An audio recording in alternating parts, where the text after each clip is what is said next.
Now you talk about terror. What about for me? I've been terrorized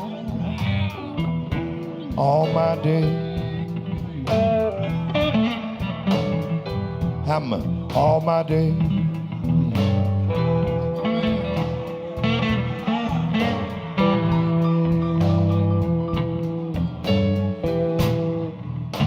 What are we to make of a Democratic Party that embraces an election strategy that includes demobilizing the majority working class, non-Republican electorate, legitimizing right-wing agendas and narratives, seeks bipartisan cooperation with right-wing politicians such as Liz Cheney, refuses to attack archaic minority rule institutions, including the Electoral College and the Senate filibuster, repeatedly backs down from hauling Donald Trump into court, and funds far-right Republican candidates in this year's primary elections, repeating the disastrous Hillary Clinton campaign's Pied Piper ploy of promoting the supposedly more beatable Trump in the 2016 Republican presidential primaries.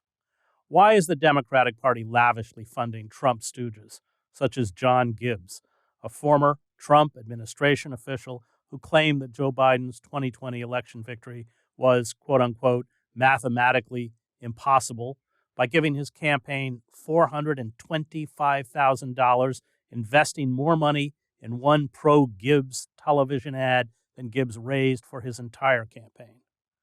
Why do they see the stoking of fascist fire as an effective campaign strategy? Even the New York Times has called the tactic of funding far-right pro-Trump candidates a, quote, cynical low for the Democratic Party. Joining me to discuss what is taking place in our bizarre political landscape as we head towards the midterm elections the cultist Trump Republican Party looks set to win, is the historian Paul Street. Paul has taught at numerous Chicago area universities and is the author of This Happened Here, Neoliberals, Amerikaners, and the Trumping of America. He also writes regularly for Counterpunch. So, Paul, in one of your columns, you tick off, I think, a kind of laundry list of all of the egregious failures on the part of the Democratic Party that you argue, I think correctly, has resulted in the rise of a figure like Trump. And I want to begin by going through them. A capitalist system whose underlying tendency towards the ever-increasing concentration of wealth and hence power repeatedly humiliates, delegitimizes, and discredits democracy in the eyes of the masses, helping open the door to authoritarian solutions. Can you talk about that process? Well, there's a long-standing toxic relationship between economic inequality, socioeconomic inequality, and democracy. Wealth concentration is also power concentration, and wealth concentration translates, not just under capitalism, but in any social formation, translates into disproportionate authoritarian influence over the making of government decisions. And that wealth concentration is inherent in the very nature and the workings and the operations and the contradictions of capitalism as a system. And it's just an ongoing tension in Western history. It's an ongoing tension in American history. And, when you repeatedly violate and undermine and humiliate majority of public opinion on one issue after another, there's a huge empirical social and political science research on how technically irrelevant public opinion has become in the contemporary American neoliberal plutocracy. It's just extraordinary. Take your issue. Recently, abortion rights, gun rights, climate action, healthcare as a human right, union organizing rights. You can just go through this list of one thing after another that is supported by relatively progressive policy, sometimes more than just relatively progressive policy, that's supported by a majority of the population. Student debt forgiveness, for example, and it's it's canceled. It's called capitalist cancel culture, I guess. It's canceled by corporate and financial power, by concentrated wealth, translating concentrated power.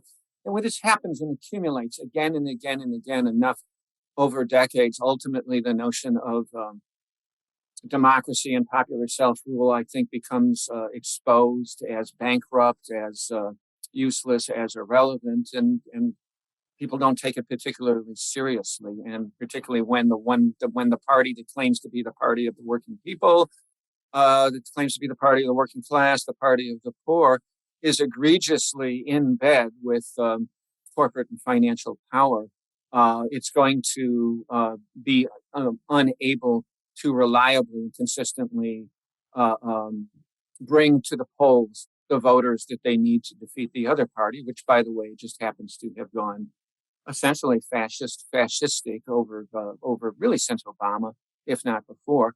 And yet that very system that's undermining democracy is also constantly generating crises, ecological crises, health crises, zoonotic viruses that are just endemic under this system, mass poverty, mass homelessness, rampant alienation, just a kind of a spiritual meaningless to a life under the rule of a class that's imposed. And Marx and Engels wrote about this in Purple Passages in the mid-19th century, that drowns everything in the icy waters of egotistical calculation and subordinates everything to profit motive. So you're constantly generating economic crises and social crises and spiritual crises. And, of probably the greatest significance right now in this time that we have left on Earth, unbelievable fast-moving ecological crises, and on and which the ecological crises then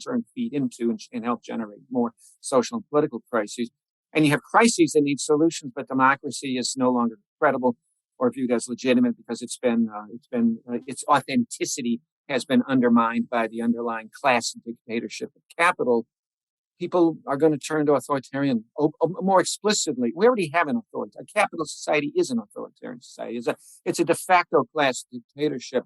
But nonetheless, there has been previously, for most of American history, this kind of bourgeois, democratic, constitutional, electoral rule of law form where at the end of the day you honor the outcomes of elections. Now we have one of the two major capitalist parties is really ready to, and is in fact rejecting that, and is ready to even strip the last embers, the last shreds, the last remnants of what's left of democracy, and crossing over into this authoritarian space. And, Mussolini and Hitler made the trains run on time, and Trump comes in 2016 and says, I alone can fix the solutions.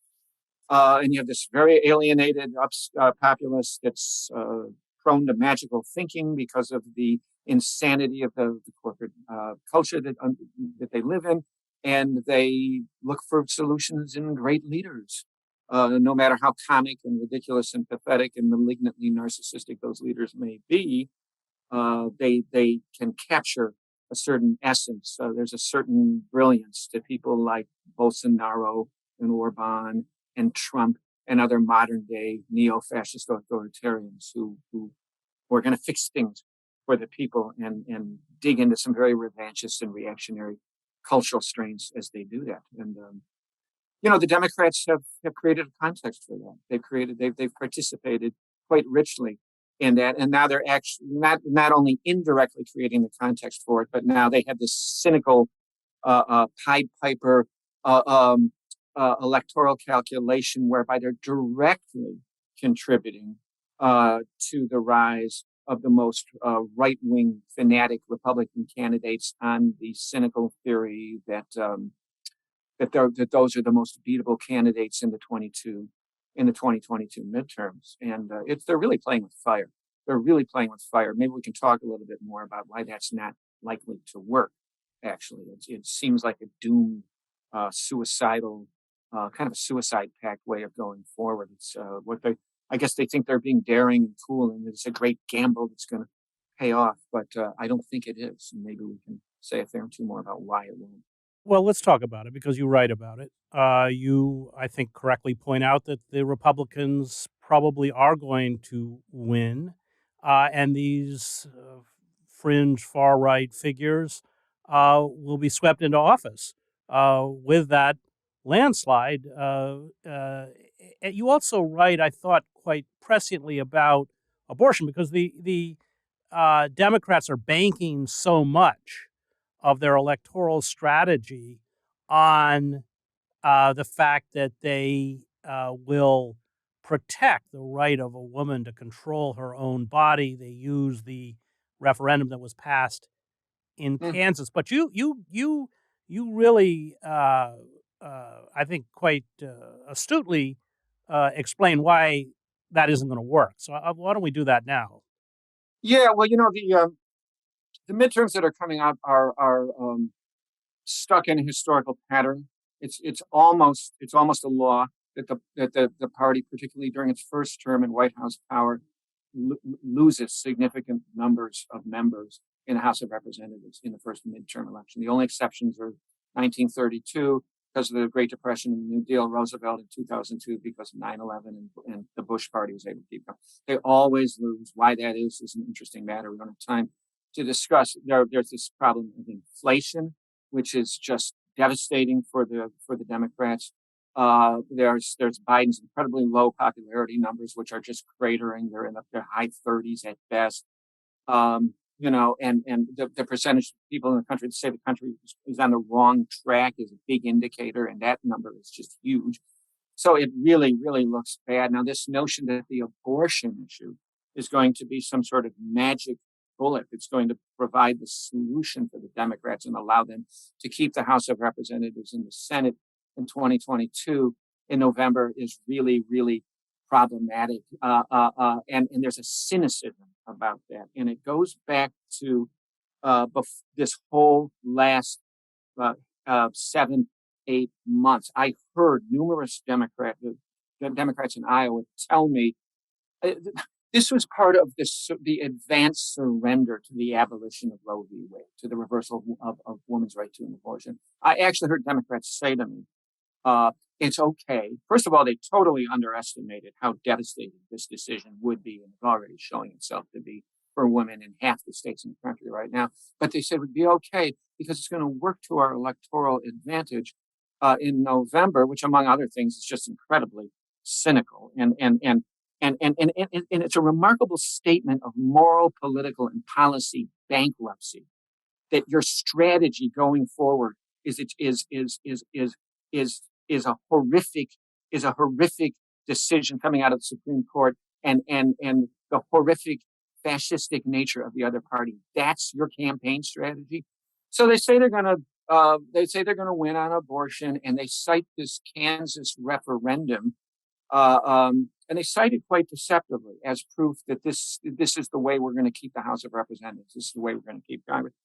And the problem with that is yes, there was a policy-specific referendum in Kansas recently, and consistent with longstanding 50-year majority public opinion in support of a woman's constitutional right to an abortion. Even in Kansas, in a right-wing state like Kansas, more than 2/3 of the people, or was it 2/3, supported keeping the right to an abortion in Kansas Constitution. Great, that's cool. But that was an election that's about a specific policy issue. That's not what our savagely time-staggered, partisan, corporate-crafted, big media, biennial and quadrennial extravaganzas are about. They're not policy referendums. They're not even particularly about policy. They're people vote about the most ridiculous things imaginable, which candidate they want to go out and have a beer with.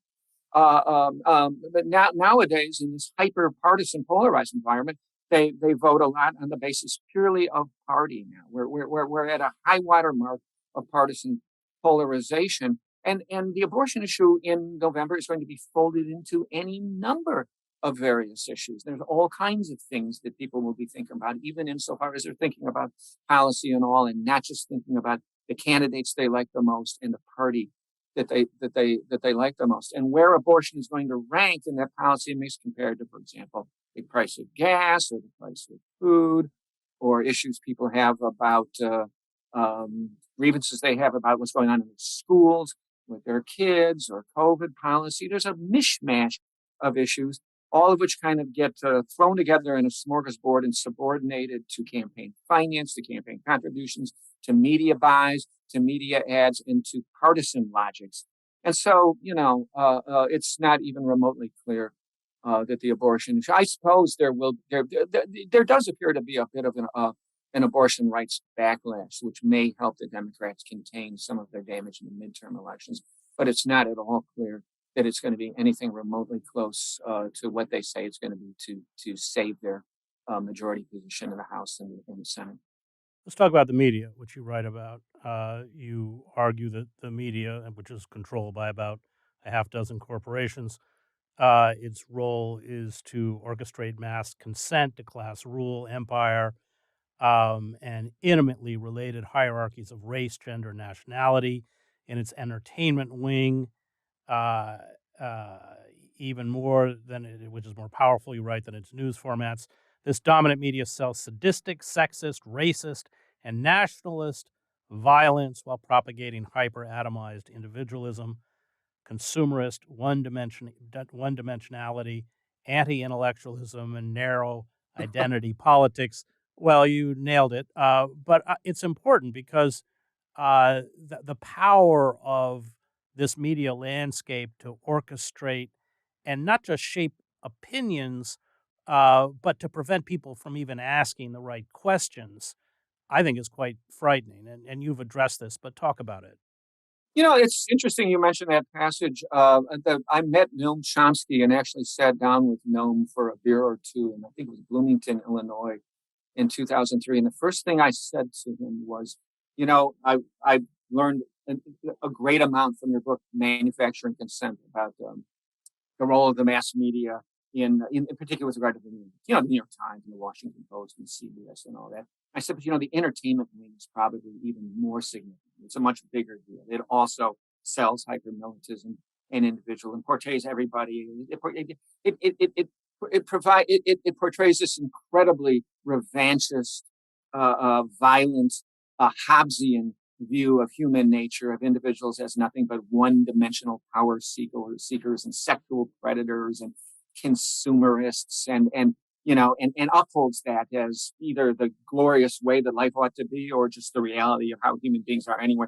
Things like solidarity, things like revolutionary concern for all of humanity, things about beautiful spiritual connection to others and to the planet that we all share, all sort of created as cranky, weird, marginal kinds of things. And this is true in the movies. It's true. It's probably even more powerful in the movies, in the sitcoms, in the series that people stream on Netflix, in the video games, which are just absolutely savage. And one of the ironic things about Hollywood and the entertainment culture is a lot of the moguls and the leading executives in it lean liberal. They lean quote unquote left.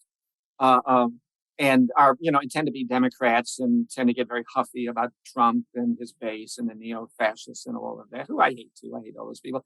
And yet they are the investors in and the managers of and the deliverers of this incredibly revanchist entertainment media, which is intimately linked back to the news media, which filters out anything that doesn't fit the dominant paradigms of capital and its empire. And I said, and some other through Chomsky, and I was expecting him to get sort of ticked off and defend his one-sided focus on the news media, and he immediately he said that's absolutely right. He said I just can't bother to look at any of that content at all. It drives me crazy. He said the only time he ever looked at it once was he was laid up in the hospital with something, and he had no choice. He was stuck in a hospital bed, and they had the TV up there, and the movie. So, no one was just so intellectual that he would never watch, something like Die Hard or whatever that crazy movie was where someone had control of a bus that ran all over the place. But yeah, it's both wings of that media, and it's incredibly racist and it's incredibly sexist. And it portrays a vision of humanity that is absolutely just soulless and individualistic and despicably disengaged from human concerns. Well, it pumps out this sickness of, purification through violence. That's a constant theme. Right. And I empathize with Noam. I don't watch any of that stuff either.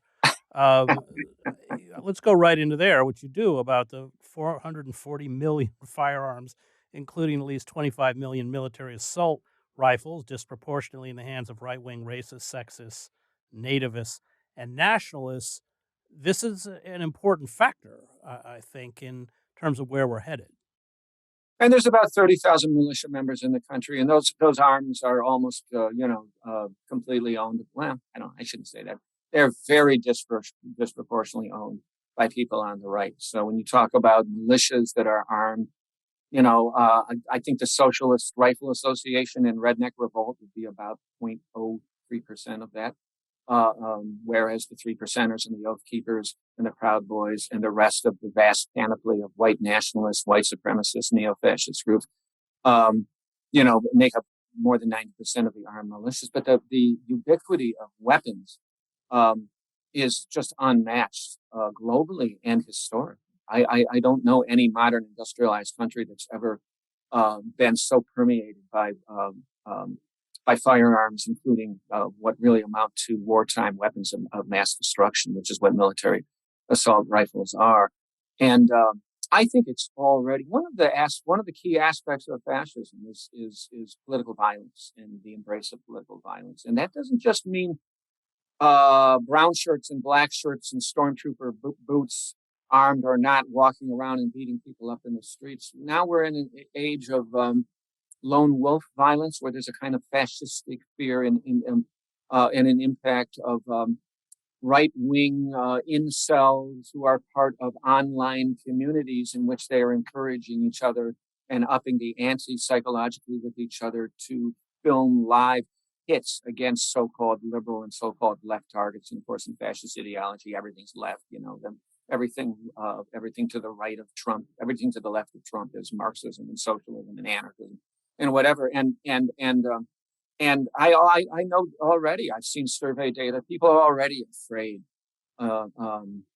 to exercise their right of public assembly and free speech on some occasions out of fears that they'll get shot, and people have been shot. And there was a hidden story of during the George Floyd rebellion. I ended up doing a piece about 20 people who ended up being hit by cars, ended up being shot and physically attacked for standing up for civil rights. And this is pretty much all a right-wing phenomenon. It's a big deal. Well, they use these big monster trucks, which are probably as close as a civilian vehicle can come to a tank, as forms of intimidation. They're not that far from the technicals we used to see in Somalia with a machine gun mounted on the back. And one of the things that happened in some red states, Iowa was one of them, after the George Floyd rebellion, is that a number of bills were passed that could facilitate and make it easier for these kind of neo-Serbian incel right-wing freaks to plow into people with time and get away and get just actual legislation. As a legitimate form of self-defense. Right, yeah. Because you're afraid when you're surrounded by people who are protesting and holding up signs for democracy. Right, a bunch of Quakers in sandals. So you talk a lot about the educational system in the United States and how that has contributed to the shredding of our democracy. You have this figure, which I didn't know. More than half of Americans between the ages of 16 and 74, 54%, read below the equivalent of a sixth grade level. And all sorts of theorists, Dewey and others, would tell you this is a huge flashing red light. Who was always sort of in the I suppose he's still writing in the vanguard of talking about the literacy crisis in the country, is this wonderful liberal education and writer Jonathan Kozol, who I think wrote a book about the crisis of American literacy many years ago, probably back in the 1980s. I, as a college instructor, when I went back into the classroom about 5 years ago, after a long absence, was really struck by the decline of language skills, which were never particularly impressive in the institutions I had taught in before. But I mean, real inabilities to string together whole sentences, epic difficulties reading assigned material far beyond anything I had seen before. And it's interesting because I had been away for close to 15 years doing other things. I had taught for many years in the 1990s, and I've just seen things that I hadn't seen before, and it had a lot to do, I think, with social media and the amount of time people are spending looking at highly distracting, decontextualized, quick hit visual images on Instagram and TikTok and Twitter. Twitter with its character limits of, I can't remember what, 264 characters per post. There's a technologically embedded attention deficit disorder. There's also there's a shift I guess I'm talking more than I ought to be about college students, maybe because that's my experience, but it does seem to be an intimate relationship between internet culture and online culture and this problem, Well, and that's why I think, I was teaching a 400 level course at the University of Toronto, and I was having my students read Origins of Totalitarianism by Hannah Arendt, and they couldn't. They were obviously struggling to find the attention span to do the required reading. And I mentioned this to the great writer and philosopher John Ralston Saul about what was happening in the classroom, and he said that, of course, most professors are finding this among students whose attention spans have been destroyed by the need for constant dopamine hits from social media. And he said it's not that they're stupid, because they're not. They're quite intelligent, but he said in some ways they're illiterate. And I thought that was a good distinction, that we are essentially moving, even among the educated, to a kind of post-literate society, which I find, as I'm sure you do, very frightening. I think you just cited the brain science on it, and I think that's really the point, this need for sort of constant dopamine hit. There's also there's a loss of time relative to what I recall when I was young and coming up that's related to, I guess, sticking on a college issue.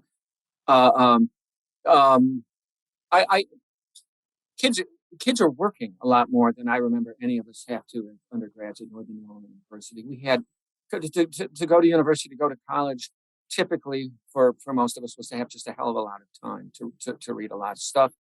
And also a sense of freedom to study topics that may not have an immediate economic payoff. And one thing I've noticed is, since the recession of 2007-8, parents were just really hitting down on kids and giving them hell for being English majors or philosophy majors or history majors, and saying, with these huge tuition bills and the way the job market is right now, you're going to college to get a marketing degree or an engineering degree, something in the realm of business that's going to pay off and make these tuition dollars pay off. So there's a shortage of time. People are working more. They are under pressure from parents to make their tuition dollars pay in a way they never had before. And it's just tragic. It's just leading to a loss of critical thinking skills, along with the dopamine hits of the constant looking at your Facebook and your Instagram and your TikTok and your Twitter and so on and so forth. And just the general stress, which eats away at cognitive capacities. That's part of this rat race, hyper-capitalism that we've created in the last 4 or 5 decades in this country. And it's disturbing, because democracy depends on a raw material called human beings who are cognitively capable of processing complex material. I did a lot of activism around the abortion issue, unlike the mainstream choice organizations, right after the Supreme Court heard the case, and all the way up to and through the Dobbs decision, which overthrew the constitutional right to an abortion. And I was really shocked by how many people, including young women for whom this ought to be a critical matter, actually did not know what Roe was, why it was in danger, and what the Supreme Court was doing and saying about it. Literally, like it was news to them that their right to control their reproductive lives was being targeted by the Christian fascist right. And of course, say a phrase like the Christian fascist right, and you're in lecture space right there. You've got to do a lot of work to even say what that is. And there's less to work with. Well, that's by design. And as you point Absolutely. out, it's worse for the working poor and the working class, because they need 2 or 3 jobs just to tread water. And Right. you write essentially what this does is revoke the ability to participate in any kind of popular struggle in terms of their own defense. Right. This is coupled, as you also write, with high consumer and student debt and economic inequality that keeps essentially, these are your words, the masses on a seemingly endless treadmill of work, spend, and pay. I just want to close. I've got about a minute left, but I want you to talk about what you call a pathetic and decrepit left. Well, it's funny. In a minute. Yeah, I find myself more and more not using that phrase to describe myself. I just call myself a socialist or a communist or a revolutionary. Left is becoming increasingly problematic. It seems to sort of almost increasingly refer to a kind of economistic, what's in it for me, a materialism, which seems to reduce socialism to which seems to throw out the notion of a revolution completely and reduce socialism to collective bargaining agreements and electric cars or something. But there's also this kind of hyper-identitarian wokesterism now, which just seems to be about a wokeism, which just seems to be about oppression Olympics. I'm more oppressed than you based on my identity. And again, this kind of meanness, this is my identity. And so you actually get people, when I've come out in the streets with Rise Up for Abortion Rights, fighting for women and girls and females, yelling at you and saying that your language is exclusive and against them because they're trans, and losing touch with the fact that the war on abortion specifically targets women. Of course, we support trans rights, but it all becomes, it's about me and my identity, and I'm currently in transition, and therefore I'm more oppressed than women. Half of humanity who are currently in the targets of the neo-fascist Christian right, and I don't know, more and more of what's called the left just seems to be in a ghetto of these types of very narrow pursuits and identities and activism, and it's sad to see. Well, it's campaigns for moral purity is a way to compensate for an utter lack of political power or, frankly, the interest in creating the organizations that might give them political power. Isn't it?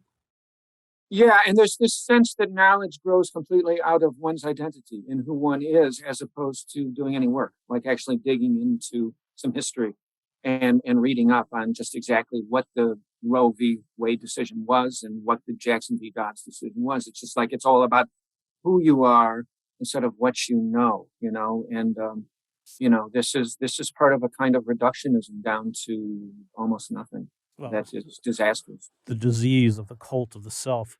I want to thank the Real News Network, its production team, Cameron Granadino, Adam Coley, Dwayne Gladden, and Kayla Rivera. You can find me at chrishedges.substack.com.